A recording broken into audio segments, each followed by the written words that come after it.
అయిన దేవుని నుండి ప్రభువైన క్రీస్తు నుండి కృపయు సమాధానములు మీకు కలుగునుగాక. ఆమేన్. దయచేసి కూర్చోండి. ప్రభునందు ప్రియ దేవుని సంగమా, పునరుద్ధానుడైన యేసుక్రీస్తు యొక్క శుభాలు మీకు అందరికి కూడా తెలియజేస్తున్నాను. దేవుడు మిమ్మలను, మీ కుటుంబములను, బిడ్డలను, కలిగిన సమస్తాన్ని హెచ్చించి మరి ఒకసారి హెచ్చించి దీవించి మహిమ పొందునుగాక. ఆమేన్. నేటి మన ధ్యానము కొరకు చదువబడిన 3 వాక్యాలను మనం గమనిస్తే, పాత నిబంధన వాక్యము యెషయా గ్రంథము 40వ అధ్యాయము 26 నుంచి 31 వరకు చదవబడింది. పత్రిక వాక్యము యోహాను రాసిన మొదటి పత్రిక 4వ అధ్యాయము 9వ వచనం నుండి 14వ వచనం వరకు చదవబడింది. సువార్త వాక్యముగా యోహాను రాసిన సువార్త 12వ అధ్యాయము 20వ వచనము నుండి 26 వచనాల వరకు మన ధ్యానాంశముగా చదవబడినది. మరి గత వారం నేను చెప్పినట్లుగా ఈస్టర్ తర్వాతి 5 ఆదివారాలు కూడా ఒక్కొక్క ఆదివారానికి ఒక పేరుంది. ఈ ఆదివారానికి ఉన్న పేరు ఏంటంటే జుబిలియేట్. JUBILEATE, జుబిలియేట్. జుబిలియేట్ అంటే సంతోషించు, సంతోషించు. Show great happiness, show great happiness. గొప్ప సంతోషాన్ని చూపించు, బయటపెట్టు, తెలియచేయి. కాబట్టి పునరుత్థానుడైన యేసుక్రీస్తు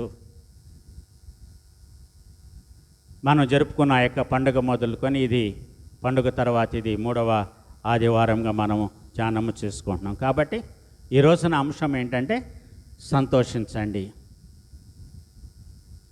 దేనిని బట్టి యొక్క సంతోషము? పాత నిబంధనలో మనము చూసేది దైవ ఆశీర్వాదము ప్రవక్త అయిన యెషయా ద్వారా ఏంటి అంటే, యెహోవా కొరకు ఎదురు చూచువారు నూతన బలము పొందుదురు, వారు పక్షి రాజుల వలె రెక్కలు చాపి పైకి ఎగురుదురు, అలయక పరుగెత్తుదురు, సొమ్మసిల్లక నడిచిపోదురు. సో రిజాయిస్, జుబిలియేట్, సంతోషించండి యవన బిడ్డలు. రెండవదిగా సువార్త వాక్యములో మనం గమనించేది, గ్రీకు దేశస్థులు కొంతమంది యేసు ప్రభువారిని చూడాలి అని అనుకున్నారు. బహుశా కారణము ఏమై ఉంటుందంటే, పక్కనే 11వ అధ్యాయం చదువుకుంటే, బేతనియా గ్రామమునకు చెందిన మార్తా మరియల సహోదరుడైన లాజరును యేసు ప్రభువారు మరణము తర్వాత 4 రోజుల తర్వాత ఆయన సమాధిలో నుంచి బయటికి రప్పించగలిగాడు. దేవునికి ప్రార్థన చేసి కృతజ్ఞతాస్తుతులు చెల్లించి తన వాక్కుతో, తన నోటి మాటతో సమాధిలో ఉన్న లాజర్ని బయటికి రప్పించగలిగాడు. So let us rejoice. ఆయన స్వరమును విని వారందరూ కూడా తిరిగి లెగుస్తారు. మృతులు దేవుని కుమారుని యొక్క స్వరము వినుగడియ వచ్చుచున్నది, అది ఇప్పుడే వచ్చి ఉన్నది. It has come. The dead will here his voice, so rejoice. చనిపోయిన వారందరూ కూడా దేవుని కుమారుడైన యేసుక్రీస్తు స్వరము విని లేచేటువంటి సమయము వచ్చింది. ఇందులోనే ఈ యోహాను సువార్త 12వ అధ్యాయము 20వ వచనము నుంచి 26వ వచనములోనే యేసు ప్రభువారు ఒక సూక్ష్మమైన ఒక సత్యాన్ని ఒక రహస్యాన్ని ఆయన తెలియజేస్తున్నాడు. సృష్టిలో ప్రకృతికి విరుద్ధంగా కాకుండా ప్రకృతిలో జరిగేటువంటిది ఒక ఉదాహరణగా ఆయన ఉపమాన రీతిగా చెప్పిన మాట ఏంటంటే, గోధుమ గింజ భూమిలో పడి చావకుండిన ఎడల అది ఒంటిగానే ఉండును, అది చచ్చిన ఎడల అది విస్తారముగా ఫలించుము. డైరెక్ట్గా మనం మాట్లాడుకుంటే ఒక మాట ఏమి కనబడుతుందంటే, if you want to prosper, die. If you don't want to prosper, live alone.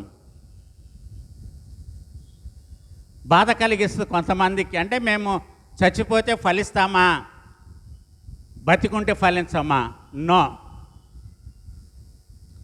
ఏంటి యేసు ప్రభువారు ఇక్కడ లిటరల్గా మనం అర్థం చేసుకుంటే యేసయ్య ఏమంటూ ఉన్నాడంటే, మరణము వరకు మీ జీవితాన్ని త్యాగము చేయండి.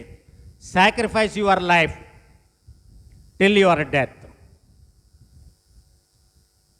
When you sacrifice your life till your death, after your death you will live. ఈ లోకములో బతికుంటే మా ఆయుష్కాలం 70 సంవత్సరాలు, అధిక బలమున్న 80 సంవత్సరాలు అయినను వాటి వైభవము ఆయాసమే దుఃఖమే అంటున్నాడు. కానీ చనిపోయిన తర్వాత జీవితం ఉంది, బ్రతకడం ఉంది. క్రైస్తవులుగా మన నిరీక్షణ ఏంటంటే మరణానంతర జీవితము.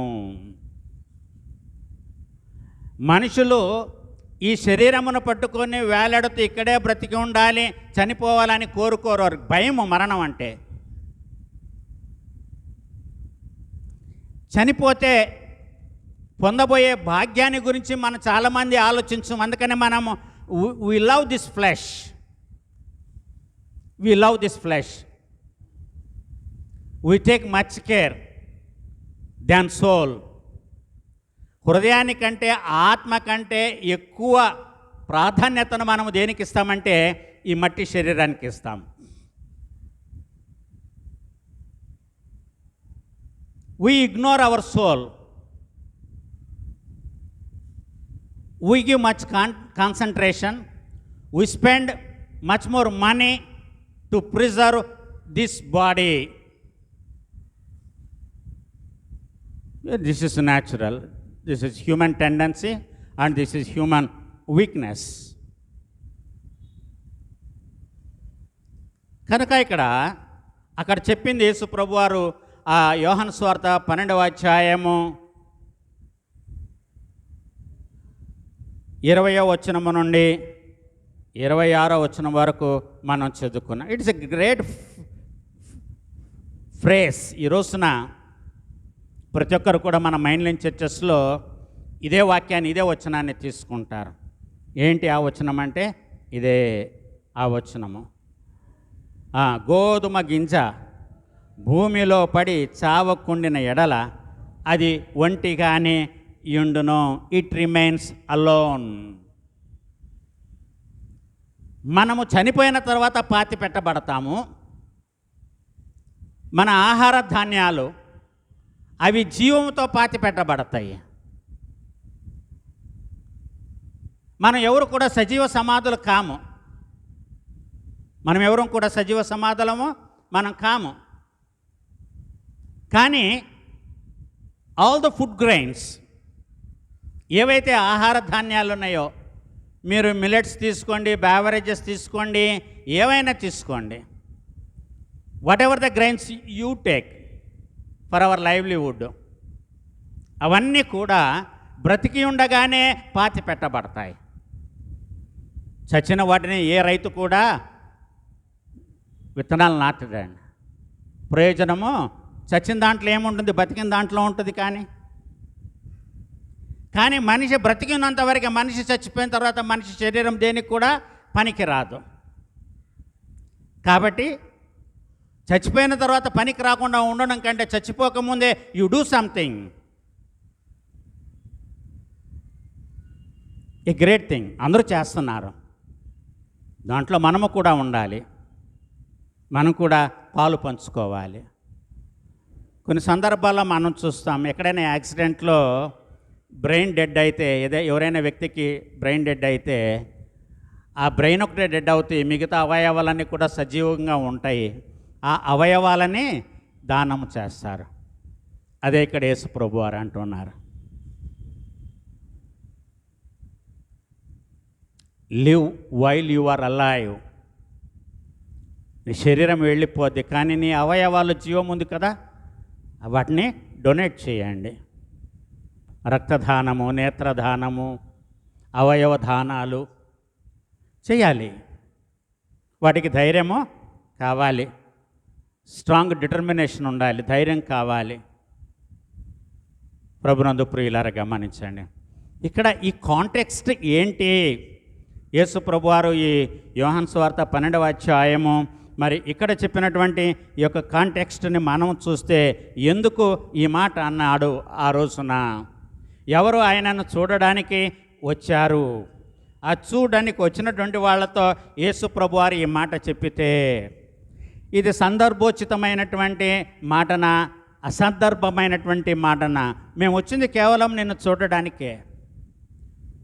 ఎవరైనా ఒక వ్యక్తిని చూడాలి అని ప్రయాణము చేసి దూరంగా వెళ్ళారు, వాళ్ళు అన్నీ మర్చిపోయి ప్రయాణం చేస్తూ అలుపు సొలుపు ఉన్నా కూడా, ఆకలి దప్పులు ఉన్నా కూడా, వాటిని అన్నిటినీ లెక్క చేయకుండా ఒక వ్యక్తిని చూడడానికి వెళ్ళారు అని అంటే,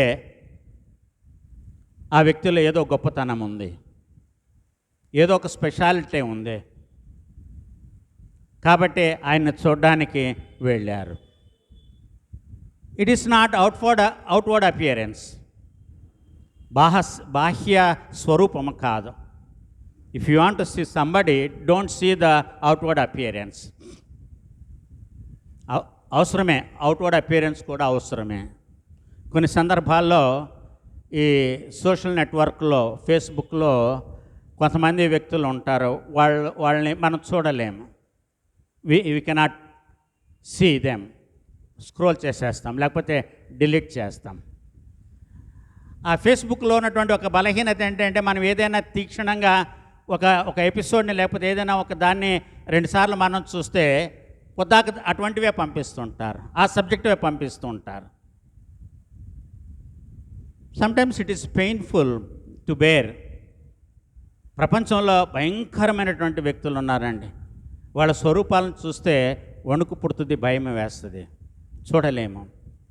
there are such people, still they are living. ప్రేమలు కలిగి కుటుంబ సభ్యులు ప్రేమలు పంచుతూ వాళ్ళని పెంచుతూ ఉన్నారు. అది వాళ్ళ ప్రేమ, అది వాళ్ళ తోబుట్టు, రక్త సంబంధి.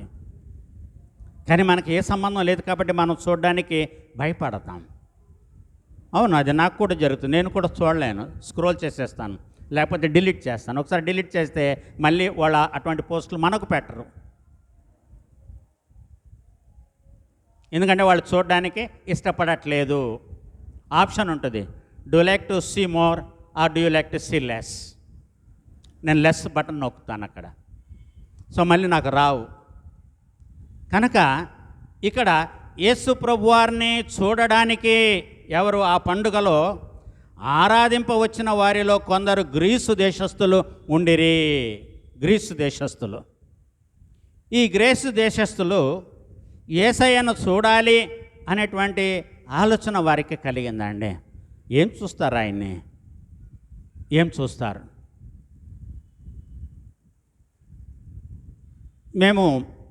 మేము పుట్టింది కర్ణాటకలో, చదివింది కర్ణాటకలో, అక్కడే చదువుకున్నాము. నా సండే స్కూలు, విద్యాభ్యాసము, యూత్ అంతా జరిగిన చర్చి సిఎస్ఐ చర్చి. గత 2 సంవత్సరాల క్రితం మా అమ్మని తీసుకొని వెళ్ళా పెన్షన్ కోసము. వెళితే మేము అటెండ్ అయినటువంటి చర్చి ఉంటే ఆ చర్చికి వెళ్ళాము. మేము ఆ చర్చికి వెళ్ళి పాస్టర్ గారిని కలిసాం. పాస్టర్ గారు, నేను ఈ చర్చి సండే స్కూల్ పిల్లోడిని, ఈ సండే స్కూల్ యూత్ని, నాకు ఇక్కడే కన్ఫర్మేషన్ అయింది, మేము ఈ చర్చికి స్ట్రాంగ్ మెంబర్స్మి. మా అమ్మ పాస్టర్గా మిమ్మల్ని చూడడానికి వచ్చాము అని అన్నాను. ఆయన ఏమన్నాడు తెలుసా? ఏం చూస్తావు నన్ను అన్నాడు. A stupid answer. Really it is a stupid answer. All the way కొన్ని వందల కిలోమీటర్లు మేము ప్రయాణం చేసి వెళ్ళి, మా సంఘం కదా, మేము పెరిగిన సంఘం, ఆత్మీయంగా ఎదిగినటువంటి సంఘం, సంఘ కాపరిని చూడాలి, ఆ దేవాలయంలోనికి వెళ్ళి కాసేపు కూర్చోవాలి. తలుపు తీయమంటే తీల ఆయన, ఆ పాస్టర్ గారు. కాసేపు ఒక 5 నిమిషాలు చర్చిలో కూర్చొని వెళ్తామండి, మేము చాలా దూరం ప్రాంతం నుంచి వచ్చాము, పని మీద వచ్చాము అంటే, ఆయన దగ్గర చర్చి పాస్టర్ దగ్గర ఉంటాయి, తాళాలు ఉంటాయి. నా దగ్గర ఉన్నట్టు ఆయన దగ్గర ఉంటాయి. చర్చి తాళాలు తీల ఆయన. ఈ స్టూపిడిటీ కొంతమందిలో ఉంటుంది. చర్చి దేవాలయం ఉండేది, అందరూ కూడా లోపలికి వెళ్ళడానికి, చూడడానికి, ప్రార్థన చేసుకోవడానికి, కాస్త సేద తీర్చుకోవడానికి. ఇదే మ్యూజియం ఏం కాదు. The church is not a museum. Church is not an auditorium. ఇది ఎంటర్టైన్మెంట్ ఫంక్షన్ కాదు. ఇది దేవుని యొక్క సన్నిధి ఉండేటువంటిది దేవాలయము. సో ఆయన తలుపులు తీల. మళ్ళీ ఇంకొకసారి వెళ్ళాను మా అమ్మని తీసుకొని. మళ్ళీ అదే పెన్షన్ ఆగిపోతే 3 వారాల క్రితం చెప్పాను కదా, ఒక పోయిన నెలలో చెప్పాను నేను, మా అమ్మ ఇక్కడే ఉంది. అప్పుడు మళ్ళీ వెళితే సాయంకాలం పూట వెళ్ళాం. ఈయనతో మాకెందుకు గొడవలే అని అప్పుడు చర్చి తీసుకుంది. కాసేపు కూర్చొని ఫోటోలు దిగి వచ్చాం మేము. ఇక్కడ యేసయ్యని చూడాలి, ఆరాధింప వచ్చిన వారిలో కొందరు గ్రీసు దేశస్థులు ఉండిరి. వారి గలిలయలోని బెత్సయిదా వాడైన ఫిలిప్పునొద్దకు వచ్చి, అయ్యా, మేము యేసును చూడగోరుచున్నాము, we like to see Jesus. చాలా ఇట్స్ వెరీ గుడ్ ఇంటెన్షన్. యేసయ్యను చూడాలి అని నన్ను అనుకోవడం. ఇక్కడ ఆయన పర్సనాలిటీ ఏ విధముగా ఉంటుందో దట్ ఈస్ సెకండరీ. ఆయనను గురించి విన్న తర్వాత ఆయన శక్తి ఏంటో, ఆయన ఏ విధంగా ప్రకాశిస్తాడో, హౌ హీ లుక్ లైక్. మళ్ళీ చెప్తున్నాను, not outward appearance. Psychology students కొంత అర్థం చేసుకోవచ్చు. How A person look like. ఒక వ్యక్తి ఏ విధంగా ఎదుటి వ్యక్తికి కనబడతాడు. చదువుతారు కదా, మనిషిని చదువుతారు. We read people by seeing their face sometimes. మనిషి ముఖాన్ని చూసి చెప్తారంట. దానికి ఒక సామెత ఉంది ఇంగ్లీష్లో, ఒక ఏంటది, face is the index of mind అంటారు. Face is the index of mind. So ఒక వ్యక్తి స్వరూపాన్ని చూసి అతని స్వభావం చెప్పొచ్చు అంట, అతని స్వభావము చెప్పొచ్చు అంటారు. I don't know how far it is true. కానీ ఇక్కడ యేసును చూడగోరి వాళ్ళకి ఆశ కలిగింది, యేసయ్యనే చూడాలి. కారణం, ఆయన లాజరును లేపాడు. 4-5 రోజుల తర్వాత సమాజంలో ఉన్నటువంటి వ్యక్తిని కేవలం లాజరు బయటికి రా అంటే లాజరు బయటికి వచ్చాడు. So we like to see him. ఆయన ఎంత గొప్పవాడో, ఆయన ఎంత గొప్పవాడో. ఇలాగే యేసు ప్రభువారు ఒకసారి తుఫాన్ని నోటి మాట ద్వారా గద్దించి దాన్ని ఆపిన తర్వాత ఆ నావలో ఉన్న వాళ్ళందరూ ఏమనుకున్నారంటే, మరి వాళ్ళందరూ కూడా భయపడ్డారు, వాళ్ళు ఆశ్చర్యపడ్డారు. వాళ్ళు అనుకున్నారు, ఈయన ఎలాంటి వాడో, గాలియు సముద్రమును ఈయనకు లోబడుచున్నవని ఒకరితో ఒకరు చెప్పుకొనిరి. మార్కు సువార్త 4వ అధ్యాయము చివరి వచనం. వారు మిక్కిలి భయపడి, ఈయన ఎలాంటి వాడో, గాలియు సముద్రమును ఈయనకు లోబడుచున్నవి. అది వాళ్ళకు ఆశ్చర్యం కలిగించింది. ప్రభునందు ప్రియులారా, ఇక్కడ వీళ్ళు అనుకున్నారు, we like to see Jesus. రెండవది మనం అక్కడ గమనిస్తున్నాం, వీళ్ళు ఒకరికొకరు చెప్పుకున్నారు. ఎవరు కూడా డైరెక్ట్గా యేసే దగ్గరికి వాళ్ళని తీసుకొని వెళ్ళాల, గ్రీసు దేశస్తుల్ని. ఫిలిప్ వచ్చి ఆంద్రేయతో చెప్పాను, ఆంద్రేయ ఫిలిప్పును వచ్చి యేసుతో చెప్పిరి.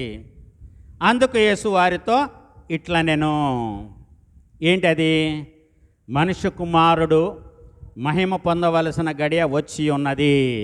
So now the time has come for the son of man to glorify himself. To glorify. మనుష్య కుమారుడు మహిమ పొందే సమయము దగ్గర పడింది. కాబట్టి ఏమన్నాడంటే, గోధుమ గింజ భూమిలో పడి చావకుండిన ఎడల అది ఒంటిగానే ఉండును, అది చచ్చిన ఎడల విస్తారముగా ఫలించును అంటున్నాడండి. So don't remain alone. అందుకని ఈ మాట ఇంక కొంచెం మీకు అర్థం కావాలంటే మత్తయి సువార్త 5వ అధ్యాయము 16వ వచనములో కొండ మీద ప్రసంగంలో యేసయ్య మీరు ఈ లోకానికి వెలుగై ఉన్నారని చెబుతూ 16వ వచనంలో ఏం చెప్పారు చదవండి. మనుషులు మీ సత్క్రియలను చూచి పరలోకమందున మీ తండ్రిని మహిమపరచునట్లుగా వారి ఎదుట మీ వెలుగును ప్రకాశింపనీయుడి. మత్తయి సువార్త 5వ అధ్యాయము 16వ వచనము. సో ఇక్కడ అదే గోధుమ గింజ ఒంటరిగా ఉంటే అది ఫలించదు. అది పాతి పెట్టబడి చనిపోతే అది 30 దంతులుగాను 60 దంతులుగాను 100 అంతులుగాను ఫలిస్తుంది. సో మనం బ్రతికి ఉండగా మనం ఏ విధంగా చనిపోవాలి, మనం ఫలించాలంటే మనం ఏమి చేయాలి? సో అవయవ దానాలు చేస్తే మనం ఫలించినట్లుగా, సరే ఒక 5 మందిని మనం బతికించవచ్చు మన అవయవ దానాలు చేస్తే. తాటి చెట్టులో వేస్ట్ అనేది ఉండదంట, అంతేనండి. తాటి చెట్టులో వేస్ట్ అనేది ఉండదంట. కానీ మనుషుని యొక్క శరీరంలో ఉపయోగానికి రానివి ఎన్నున్నాయి, ఉపయోగానికి వచ్చేవి ఎన్నున్నాయి. మనం ఏ విధంగా ఎదుటి వ్యక్తికి ఉపయోగపడుతున్నాం? తాటాకు ఉపయోగపడుతుంది, తాటి ముంజలు ఉపయోగపడుతున్నాయి. అవి తినేసిన తర్వాత ఆ గొట్టాలు పాతితే ఏమవుతాయి? అవి తేగలవుతాయి. ఏది వదలంగా మనము మరి వాటి మూటలను తీసుకొచ్చి ఇది వరకు ఇంటికి దూలాలు వేసుకునేవాళ్ళు, పడవలు చేసేటువంటి వాళ్ళు. So there is no wastage. Every part of that plant, that tree is useful. కానీ మనము ఏ విధంగా ఎవరికి యూస్ఫుల్? యేసయ్య అన్నాడు, నీ కన్ను నిన్ను అభ్యంతరపరిస్తే రిమూవ్ ఇట్ అన్నాడు. ఏమన్నా ఉందా?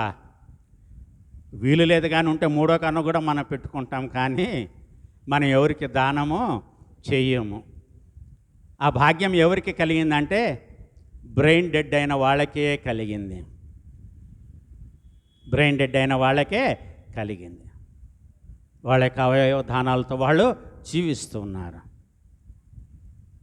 అంటే ఇక్కడ యేసుప్రభు వారు చెప్పినటువంటి ఈ యొక్క కాంటెక్స్ట్ని బట్టి మనం చూస్తే ఈ యోహాను సువార్త 12వ అధ్యాయంలో మీరు నన్ను చూడడానికి వచ్చారు, you accept that there is something greatness in me. నాలో ఏదో గొప్పతనం ఉంది కాబట్టే, నాలో ఏదో ప్రత్యేకత ఉంది కాబట్టే మీరు చూడడానికి వచ్చారు. యేసయ్య మ్యూజిషియన్ కాదు, ఆయన మాయల మంత్రాలు చేసేవాడు కాదు. యేసు ప్రభువారు ఆయన చేసిందంతా దైవనామ స్మరణ, తండ్రిని స్మరించుకుంటూ ప్రార్థన చేస్తూ సర్వలోకం మీద అధికారం కలిగినటువంటి దేవుని కుమారుడైన యేసుక్రీస్తు ఆయన మహిమ పొందేటువంటి సమయము ఆసన్నమైనది కాబట్టి, అంటే అక్కడి నుంచి ప్రారంభమైనవి. ఎప్పుడైతే యేసయ్య లాజరును లేపాడో అప్పుడు ఏమైందంటే అందరూ కూడా యేసయ్యను వెంబడించడం మొదలుపెట్టారు. పక్కనే ఉంటుంది యోహాను సువార్త 11వ అధ్యాయము 45వ వచనం నుంచి 52వ వచనం వరకు మనం చదువుకుంటే మరి అక్కడ మనం గమనిస్తున్నాం. చూడండి 47, 48 వచనాలు. యోహాను సువార్త 11వ అధ్యాయము 47. కాబట్టి ప్రధాన యాజకులను పరిసయ్యులను మహాసభను సమకూర్చి మనమేమి చేయుచున్నాము?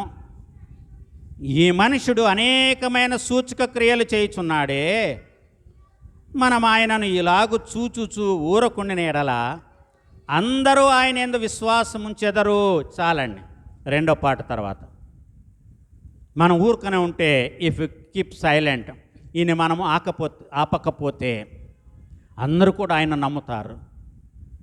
అందరూ ఆయనను నమ్మితే మనల్ని విడిచిపెట్టి ఆయన వెంబడిస్తారు.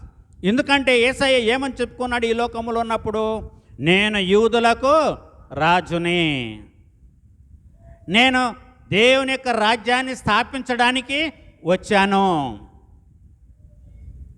కాబట్టి వాళ్ళకి భయం కలిగింది. మనం మౌనంగా ఉంటే మన దగ్గర ఉన్న వాళ్ళందరూ కూడా రోమీయులు రారు, ఆయన వెంబడించరు, మన వాళ్ళే ఆయన దగ్గరికి వెళతారు. అప్పుడు మనము బలహీనం అవుతాము, మైనారిటీలోనికి పడిపోతాము. అప్పుడు రోమీయులు వచ్చేసి మనల్ని మన స్థలాన్ని ఆక్రమించుకుంటారు, మనల్ని రూలు చేస్తారు.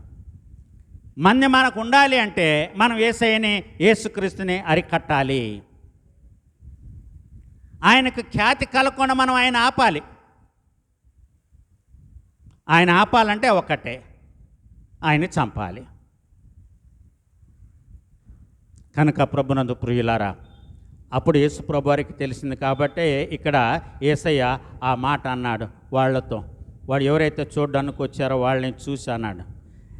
అందుకు యేసు వారితో ఇట్లా, నేను మనుష్య కుమారుడు మహిమ పొందవలసిన గడియ వచ్చి ఉన్నది. కాబట్టి గోధుమ గింజ భూమిలో పడి చావకుండిన ఎడల అది వంటిగానే ఉండును, అది చచ్చిన ఎడల విస్తారముగా ఫలించును. అది చచ్చిన ఎడల విస్తారముగా ఫలించును. మనము మన కొరకు జీవించకూడదు, మనము మన కొరకు జీవించకూడదు. మనము ఇతరుల కొరకు మనము జీవించాలి. ఎందుకంటే దేవుడు మనలో ఏదైనా ఒక ప్రత్యేకమైన ఒక లక్షణాన్ని పెట్టాడు అంటే అది దేవునికి మహిమ తీసుకురావడానికే. స్వప్రయోజనాల కొరకు, నా కొరకు ఖ్యాతి, నేను ఇది చేస్తే నాకు ఈ మంచి పేరు వస్తుంది అని కాకుండా, దైవ స్వరూపము కలిగినటువంటి మానవుడు, దైవ లక్షణాలు కలిగినటువంటి మానవుడు దైవ కార్యాలను చేయాలి. అదే యేసయ్య చెప్పింది ఆ మత్తయి సువార్త 5వ అధ్యాయం 16వ వచనములో. పరలోకమందున్న మీ తండ్రిని మహిమపరచునట్లుగా వారి ఎదుట మీ వెలుగును ప్రకాశింపనీయుడి. దివిటి కూడా కాలిపోతూనే ఉంటుంది, క్రొవ్వొత్తి కూడా కాలిపోతూనే ఉంటుంది. Let your lifes be a sacrificial lifes. మీ జీవితాలు త్యాగమయ్యేట్లుగా ఉండాలి. మనలో ఉండేటువంటి మంచి అది మనము ఈ లోకానికి పంచాలి. ఎందుకు మార్టిన్ లూథర్ గారు అన్ని పుస్తకాలు రాశారు? ఎందుకు విలియం కేరీ గారు భారతదేశానికి వచ్చి భార్యను పోగొట్టుకొని, బిడ్డల్ని పోగొట్టుకొని, ఆస్తినంతా పోగొట్టుకొని అనేక పుస్తకాలు రచించి పరిశుద్ధ గ్రంథాన్ని ఇతర భాషల్లోకి తర్జుమా చేశారు? ఫస్ట్ ప్రింటింగ్ ప్రెస్ కనిపెట్టింది భారతదేశంలో William Carey, doctor William Carey, the Baptist missionary. వాళ్ళు ఫలించారు. వాళ్ళు జీవములో ఉండి వాళ్ళు చేసినటువంటి పనులు. ప్రభునందు ప్రియులారా, గమనించండి. దేవుని బిడ్డలుగా మనము కూడా ఈ లోకంలో దేవుడు మనకిచ్చిన తలాంతులు ఏవైతే ఉన్నాయో, ఒక్కొక్కరికి ఒక్కొక్క వారి వారి శక్తి సామర్థ్యంలో కలది, వారి వారి యొక్క శక్తి సామర్థ్యంలో. దేంట్లో నీకు ప్రావీణ్యత ఉంది? వ్రాయడంలోనా, స్పీడ్గా చదవడంలోనా, ఏ విషయంలో? There is some speciality. ప్రతి ఒక్కరిలో ఒక ప్రత్యేకత ఉంది, దాన్ని బయటికి తీసుకురావాలి.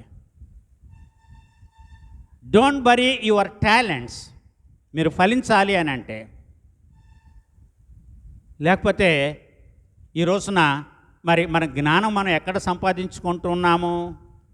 సోషల్ మీడియాలో అనేకమైనటువంటి కొత్త సంగతులు తెలుస్తూ ఉన్నాయి, చాలా విషయాలు.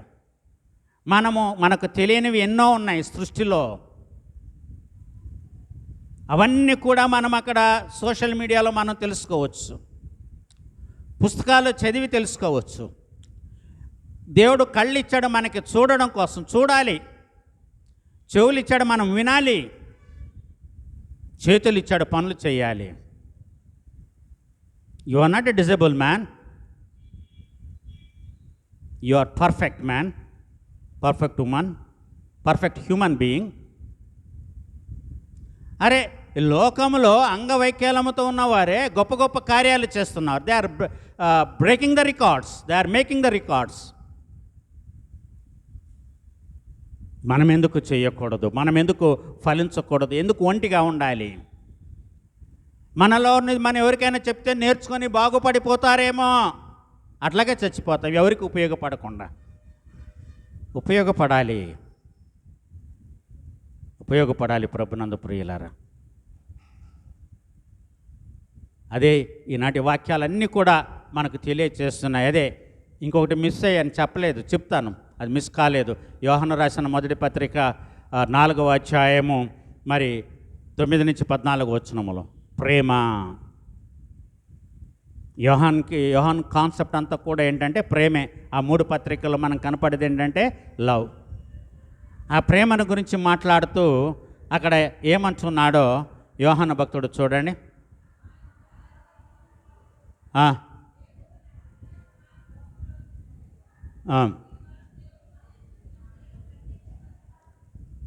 చాలండి. మనము ఆయన ద్వారా జీవించినట్లు దేవుడు తన అద్వితీయ కుమారుని ఈ లోకమునకు పంపెను. ఆయన ద్వారా జీవించడానికి గోధుమ గింజ ఏ విధముగా అది విత్తబడుతుందో అలాగే ఇక్కడ ఏమంటున్నాడంటే యోహాను, మనము ఆయన ద్వారా జీవించున్నట్లు. మనము జీవిస్తున్నామంటే కేవలము ఆయనే కారణము. మనం ఆయన ద్వారా మనము జీవించాలి. తన అద్వితీయ కుమారుని లోకములకు పంపెను. దీనివలన దేవుడు మన యందుంచిన ప్రేమ ప్రత్యక్షపరచబడెను. ఎట్లాగా ప్రేమ, దేవునికి ప్రేమ ఎట్లాగా ప్రత్యక్షపరచబడింది? దేవుడు ఈ లోకాన్ని ఎంతో ప్రేమించి, యోహాను 3:16. ఈ యోహాను సువార్త 3వ అధ్యాయం 16వ వచనము అందరికి కూడా కంఠత వాక్యమే. ఆ ప్రేమను ఇక్కడ తాను రాసినటువంటి మొదటి పత్రికలో అదే యోహాను చెప్తున్న మాటను మనం ఇక్కడ గమనిస్తున్నాం. మనం దేవుడు ఎట్లా ప్రత్యక్షపరిచాడు తన ప్రేమను, ఎట్లా చూపించాడు? తన కుమారుణ్ణి ఈ లోకానికి పంపటము ద్వారా. అలాగే మనము కూడా చెయ్యాలి అని అంటున్నాడు. Show your love, express your love. శత్రువులు ఉంటారు, లేకుండా పోరు. మనము శత్రువులు కాదు అని అనుకున్న ఇతరులు మనల్ని శత్రువు అనుకోవచ్చు. మనం ఎవరిని అనుకోము శత్రువులని. మనకెవరు శత్రువులు లేరు, మంచిదే. కానీ కొంతమంది ఉంటారు మనల్ని శత్రువులు అనుకుంటారు. అటువంటి వారిని కూడా ప్రేమించమంటది వాక్యం. మనకు అందరికీ శత్రువు ఒక్కలే ఉండాలి. ఎవరా శత్రువు?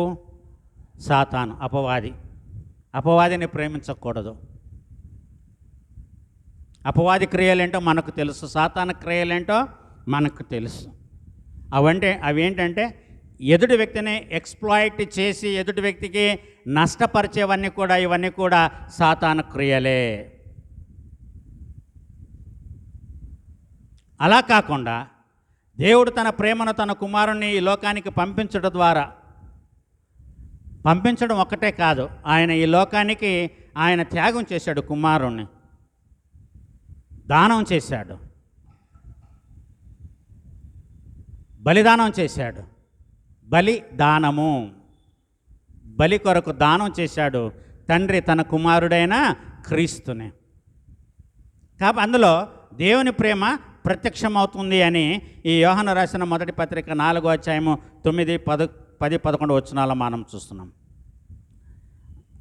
కాబట్టి ఒక ఆజ్ఞ ఇస్తున్నాడు ఇక్కడ యోహాను. ఏంటి ఆజ్ఞ అంటే,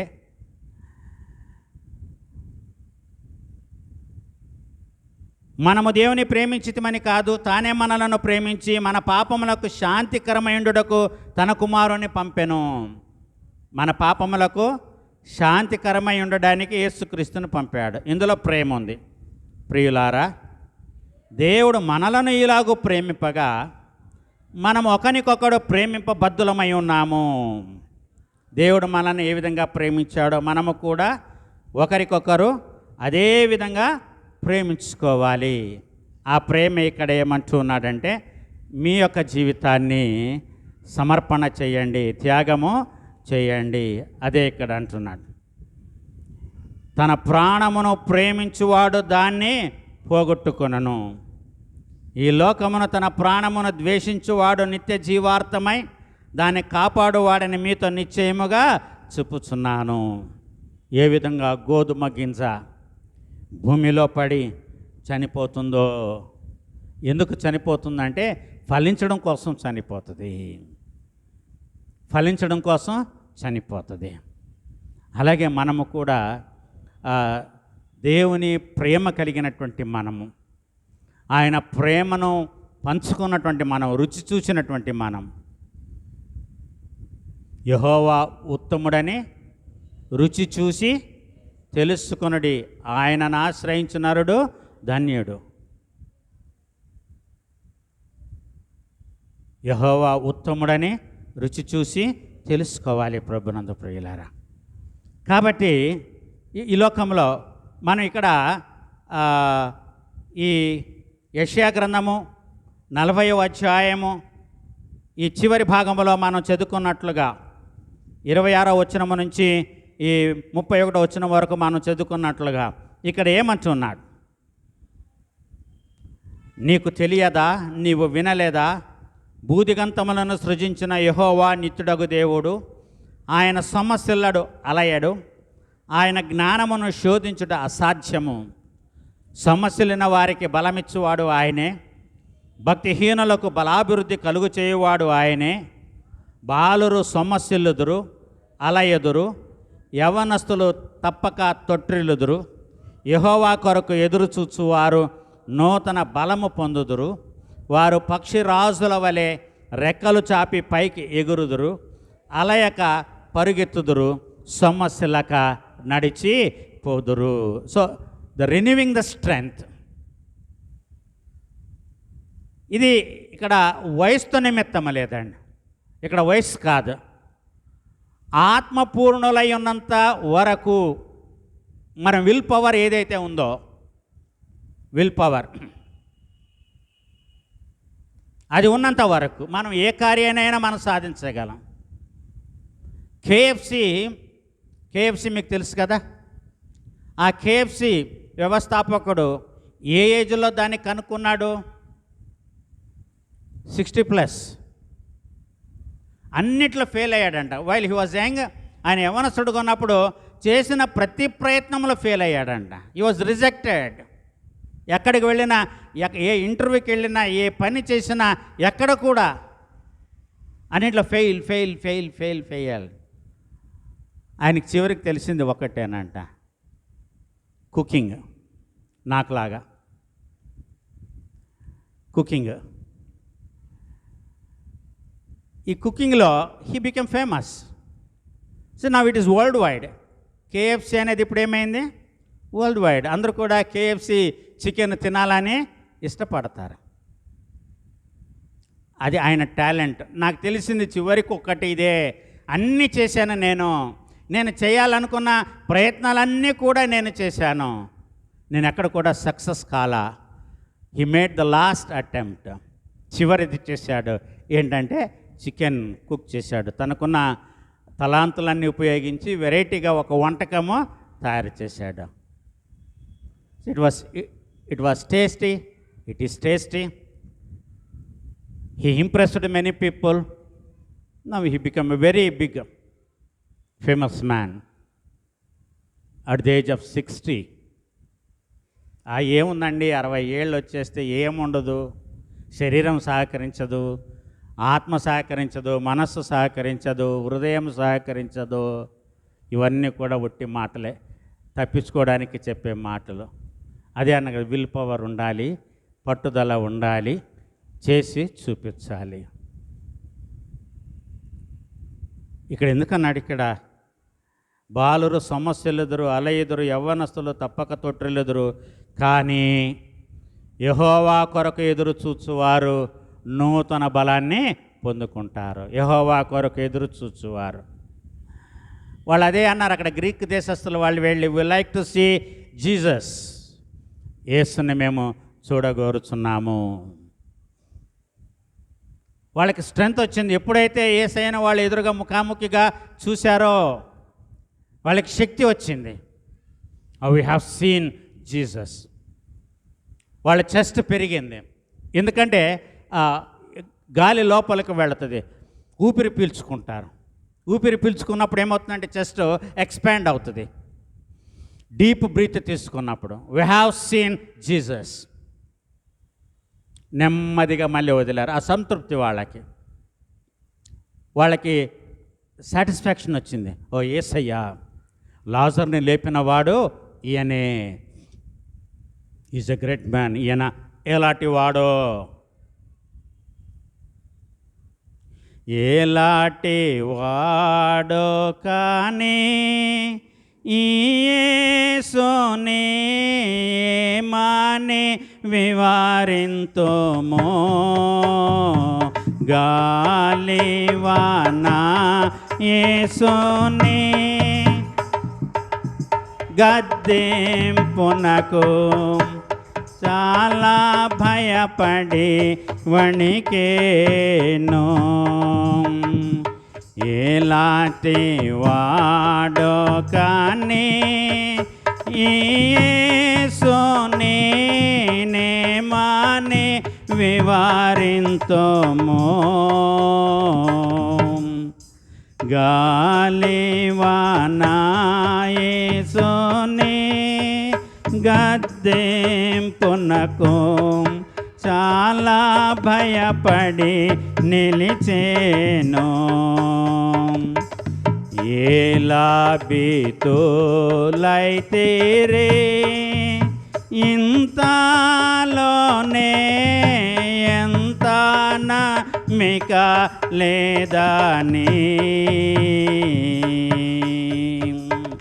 ఈలాగో నోదాచెనో యేసు తన సొంత శిష్యుల నాపోడు.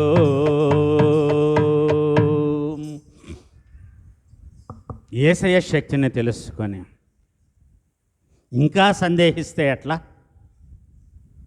ప్రభునందు ప్రియులారా, ఆయన పునరుత్థానుడై లేచాడు. ఆయన ఇక్కడ లేడు. ఎందుకు సజీవుడైన వానిని మీరు మృతులలో వెతుకుచున్నారు?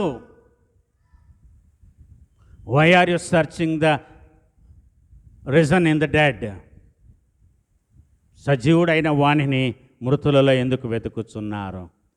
ఎందుకంటే మనకు విశ్వాసము లేదు. Let us have faith in Jesus Christ. Let us have faith in God and in the Holy Spirit.